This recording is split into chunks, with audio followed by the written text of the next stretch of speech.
பஷ்யைதாம் bond புத்ராணாமாச்சாரிய மகதீம் சமூம் வியூடாம் த்ருபதபுத்ரேண தவ சிஷ்யேன தீமதா.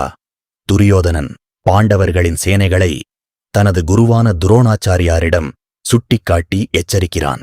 ஆசிரியரே, பாண்டுவின் புத்திரர்களின் இந்த மிகப்பெரிய படையைப் பாருங்கள்.